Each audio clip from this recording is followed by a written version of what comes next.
Welcome ladies and gentlemen, my name's Diachronic Ghoster on this Destiny 2 video, and today we're going to be taking a look at my top 10 favorite hunter exotics in Destiny 2. And of course, as always, this is completely subjective. It is based on some empirical and objective data, but this is my opinion, my playstyle, and how I like to play. You are obviously going to have your own and your own opinions. And of course, thank you to my buddy Zoomzy for helping me create the spreadsheet, as well as get a lot of the PvP gameplay. Link to his Twitch in the description down below. And as always, on top of that, there also is a spreadsheet that I made for this video. You'll see throughout the video. You can get your hands on it. It's fully public at my Discord server, link in the description down below, on the channel #SpreadsheetsDoc, where you can find all my spreadsheets and all my docs. And as always, thank you to my patrons on Patreon. Without their help, I really would not be able to make these spreadsheets, as they take a really long time and I do not make any money from them. So the patrons on Patreon are making it possible to continue these spreadsheets. If you want to see them continue, check out a link in the description down below to help me out. Moving on to the main section of the video, let's take a deep dive into my spreadsheet. And if you've never seen my spreadsheets before, this is what they look like. Dark theme, color-coded, pictures, recommendations for mods, PvE and PvP rankings, best subclass, some extra notes which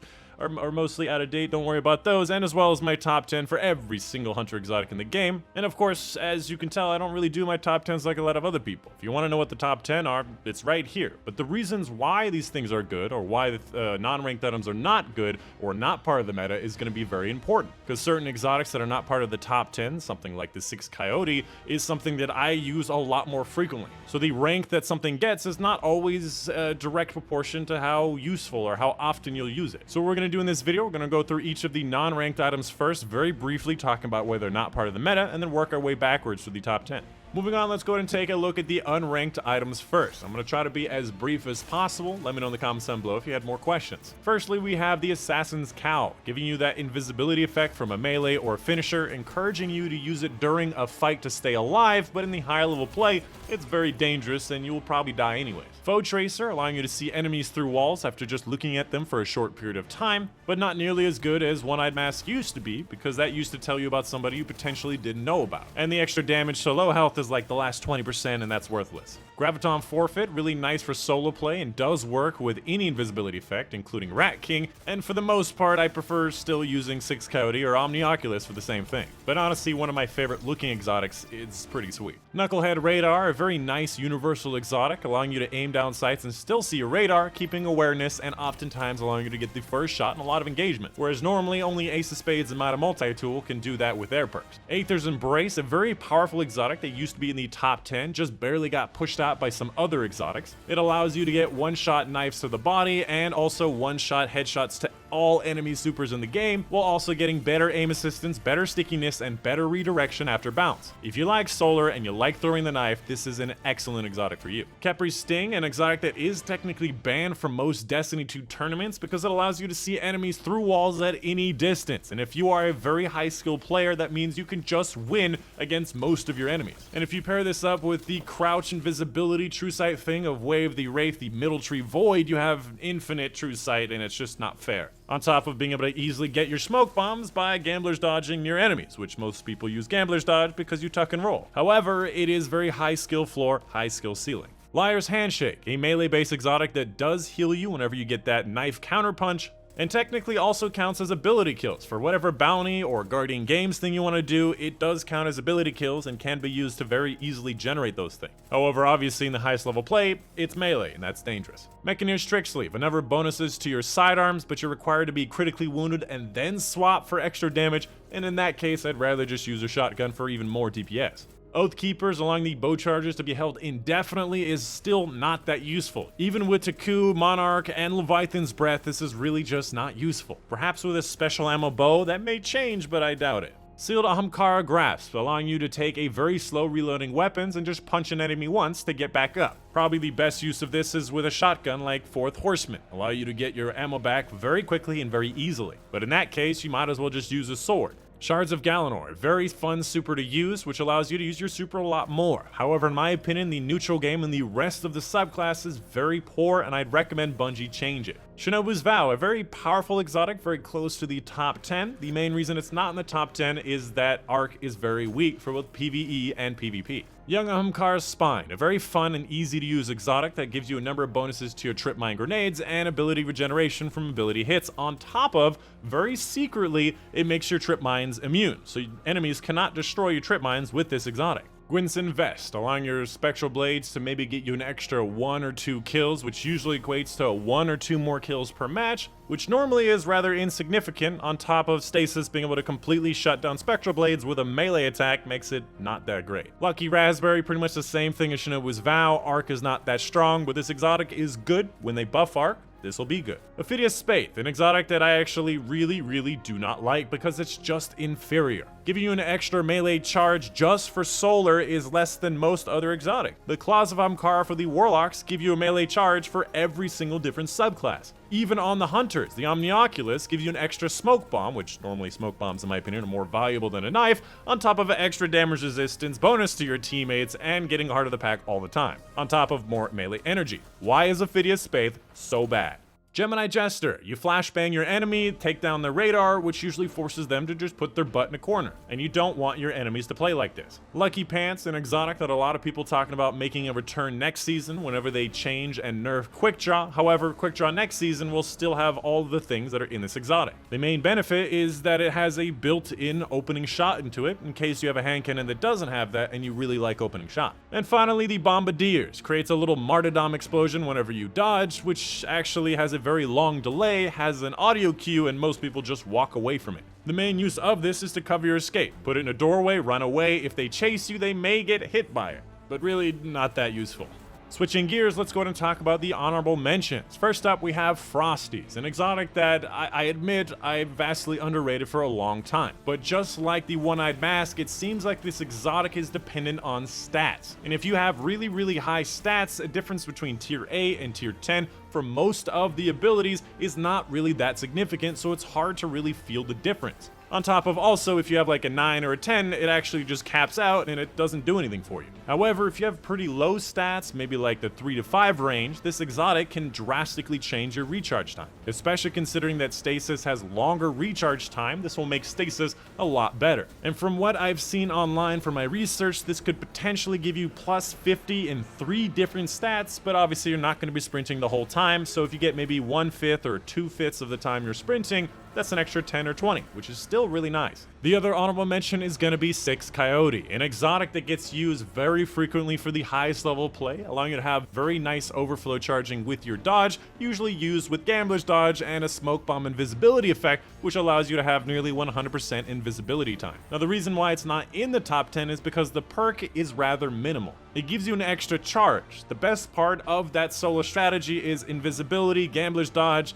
and the full rest of the subclass. That's where a lot of what makes it great comes from. This 6 Coyote just fits well into the build. It's still a good perk, but it's not game breaking, and in my opinion, not top 10. Moving on to number 10 in this countdown, we have Wraiths Harness. Now I know that I mentioned Arc is pretty weak, and I still think Arc is one of the weaker subclasses, if not the #1 weak for Hunters, which should really go to show how awesome this exotic is. If you've never heard of it, while Whirlwind Guard Super is active, which is the middle arc tree, guarding consumes less energy, and you can press to deactivate the Whirlwind Guard early and save super energy, just like people do on Warlock with Geomags and Chaos Reach. Now one of the biggest downsides to the super normally is that guarding consumes a lot of energy, and we do the same thing as Titans with Ursa Furiosa, allowing them to last a lot longer just by doing what you want to do. However, the difference is that Sentinel Shield cannot block Stasis. You still get frozen as a Sentinel Shield super. With Whirlwind Guard, you actually reflect nearly everything, including Celestial Nighthawk, Nova Bombs, enemy heavy weapons, enemy stasis, and even the Hunter Revenant tornadoes. I'm not kidding, you can reflect a tornado, changing the team of the tornado. So the general gameplay is save your super until you see an enemy super or an enemy heavy, pop it, reflect what you need to reflect, kill the enemies in the area, deactivate early to save some super energy, and do that 6 times a match, and you will basically just support your team, kill all the enemies, and let me tell you, you haven't lived until you reflected an enemy ice tornado.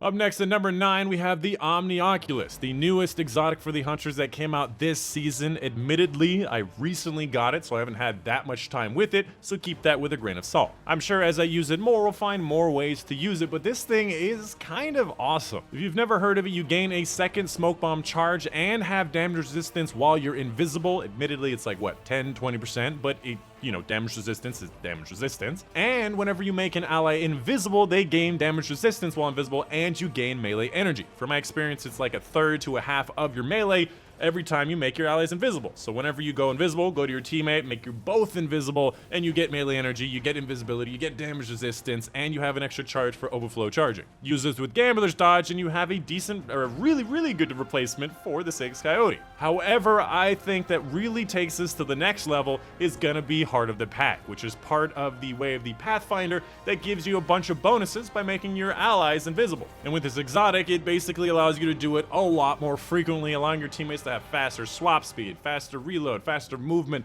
It is a very nice thing to have, and in my opinion makes this more of the team-focused 6 Coyote, whereas 6 Coyote is just still a little bit more effective at keeping up your invisibility. Moving on to number 8 in this list, we have the Aeon Swift. Pretty much exactly the same as the Warlock version, deserving an 8 and a 6 for PvE and PvP for exactly the same reason, and I would say every single class, it's a top 10 exotic now. Now, if you've not seen the changes, they changed the perk to be a exotic mod slot that gives you a lot more bonuses for your Aeon teammates and giving you different bonuses for people without Aeon. My personal favorite is going to be the Insight one, which allows you to spawn heavy ammo for your teammates just by finishing a champion or a mini boss. And let me tell you, being able to spawn even a small ammo brick of heavy ammo guaranteed each time you finish is insanely powerful, on top of the ability regeneration, class abilities, healing, extra super energy, extra special ammo, extra weapon swap speed, extra reload speed. There are so many different ways to make this exotic awesome with and without your teammates having that Aeon exotic as well.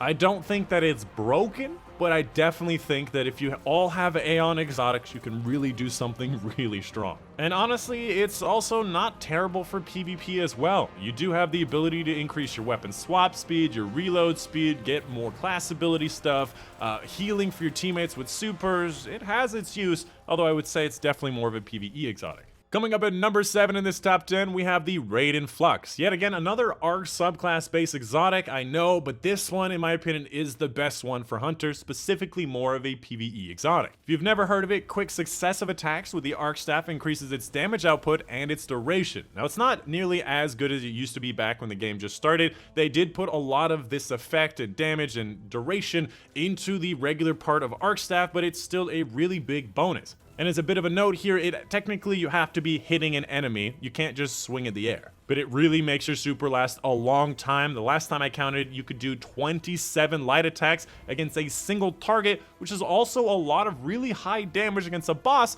while also having the resistance of being in a super. On top of also having a big AoE hit, higher damage than that of a smash lunge. And finally, I still think it's viable in Grandmasters. I don't think it's the best choice, but because you can use Way of the Wind and get 70% damage resistance while using the dodge, you can approach enemies and run from enemies very easily and staying alive a lot more. 70% is really high. The highest that most supers go to is anywhere from 50 to 60%, and a lot of them got nerfed recently, i.e. Behemoth. So if you thought Behemoth was a very resistant super, you can get even more resistance with the dodge, and that works really well with this exotic. Coming up at number 6 in this countdown, we have the Dragon Shadow, what Bungie has called the Ninja Armor for a very good reason. If you've never heard of it, dodging reloads all of your weapons, so a cracked out version of autoloading, and increases both movement and weapon handling speeds for a brief period of time. And as you can see on screen now, you swap weapons, aim down sights insanely fast, much faster than that of even Quick Draw now, which is getting nerfed next season. So you may see this one a lot more next season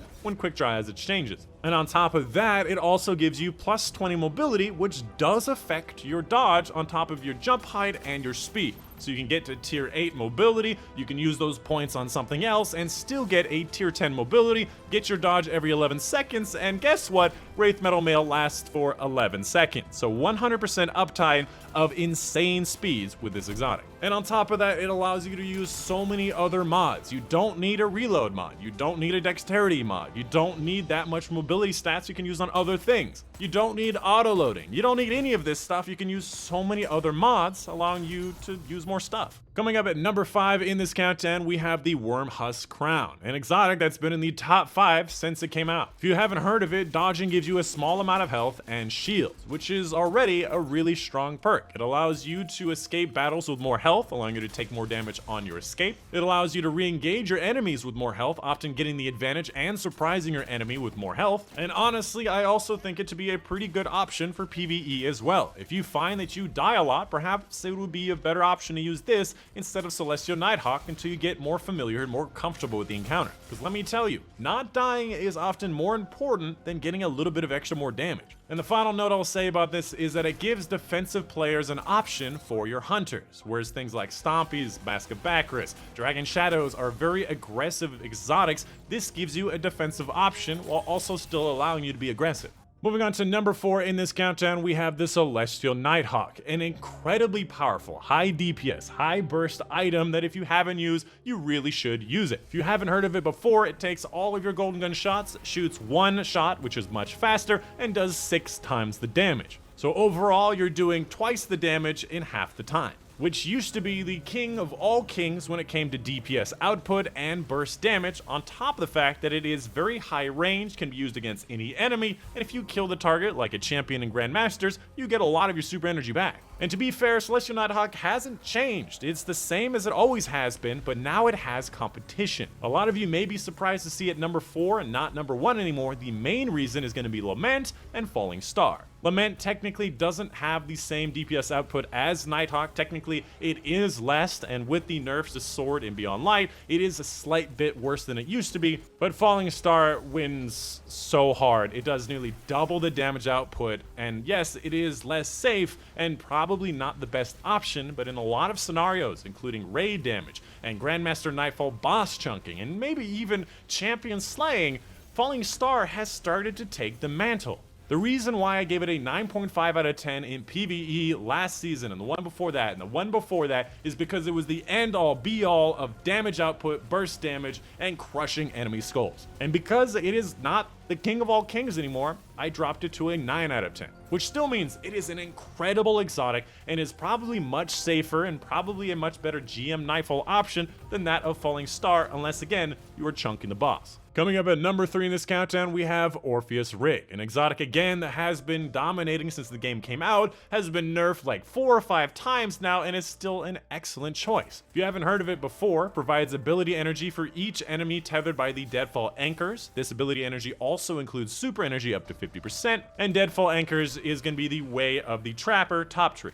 On top of that, you can also use it for Mobius Quiver, which is the bottom tree, allowing the bow to have more shots. But in my opinion, the first half is going to be the more valuable part, allowing you to use that big support tether more frequently. Which, if you're playing Grandmaster Nightfalls, most of the time, you're going to want to use this against big, large groups of enemies, not only weakening them, allowing them to share damage, admittedly only 50% now, again, it got nerfed like 4 times, but it's still incredibly powerful and very safe, which is often the most important part in Grandmasters. And honestly, you could also use it in raids. Whenever we're doing the Atrax encounter, I use a tether plus Orpheus Rigs to get a little bit of super energy back from tethering Atrax, and then I use Lament. You do not use Celestial Nighthawk and a few hits of Lament, you use tether plus Lament. And you also give your teammates more damage as well. To be honest, there's not much more to say about it. It's an excellent exotic, and I would recommend it.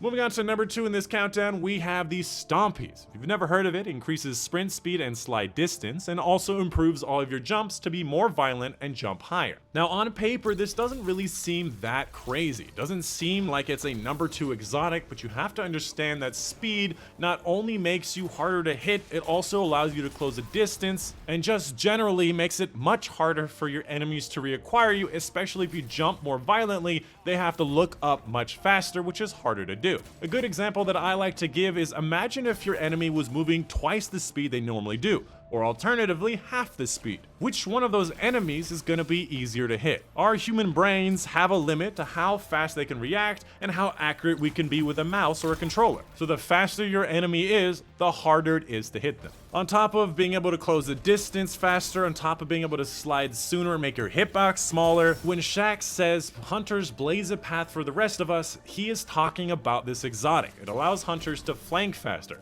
get in people's face faster, get above them faster, faster, make them aim straight up, allowing your teammates to shoot them from the side while they're reacquiring. This is the quintessential hunter exotic. Now obviously this is more of an aggressive exotic. If you're more of a defensive player, I personally would still recommend Wormhusk. And finally, coming up at number 1, we have the Mask of Bacchus. And if you haven't used this exotic or seen it, it is incredibly strong. If you've never heard of it, it replaces your stasis subclass dodge ability, so it's only for stasis, with a longer range, faster moving blink effect. It says shift and invisibility. It is literally just a teleport, which also means you do not take damage the entire way over. So if you see an enemy rocket, grenade launcher, super, or shotgun, you can literally just avoid the entirety of that damage just by blinking through it. And on top of that, your weapons are readied immediately on the other side. So if you have a shotgun, you're trying to get towards a target, as soon as you get to the other side, you can fire. Before you even leave third person, you can fire. Now, there are some downsides to this. Firstly, as mentioned before, it's only for stasis. If this could be used on any of the subclasses or more of the subclasses, straight 9.5 out of 10. Secondly, it puts your dodge on a higher cooldown, because you have to wait for that extra damage buff that doesn't technically work in the Crucible, an extra 9 seconds, so you're looking at a 20-second cooldown timer. Which, if, by the way, you die, that timer is technically smaller. And for the PvE side of things, most of the time you're going to be using it for the extra arc damage. I think it's like an extra 20% arc damage, which can be used with Anarchy, Cloud Strike, Risk Runner, any arc weapon in the game to get a little bit more damage, which usually you can use something like High Energy Fire or some other damage bonus, so it's not really that critical. And honestly, it's arc, it's not solar like Lament. And of course, as always, please let me know in the comments down below if you think I made a mistake or I missed something about an exotic so that I can make the best spreadsheet possible for next time. But of course, please tell me why. If you don't tell me why, I'm not going to know why. And of course, as always, I want to thank my patrons on Patreon. Truly, without their help, I'd probably have to get a part or full-time job just to be able to make enough money to make a living. They are making it possible for me to spend 10 to 20 hours every single week on these spreadsheets. And again, link in the description down below if you want to see them continue. Specifically, I want to give a big thank you to Matty Buju, Mom Dad, Charles Williams, Joe Smith, Monday, Natalie Hoppins, Steve Bachnuis, Justin Herrera, Raymond Schumer, Unita Panther, Cole Sherman, Casey Reagan. I think I messed up, but that's good enough. Thank you for your support, and I'll see you guys on the next one.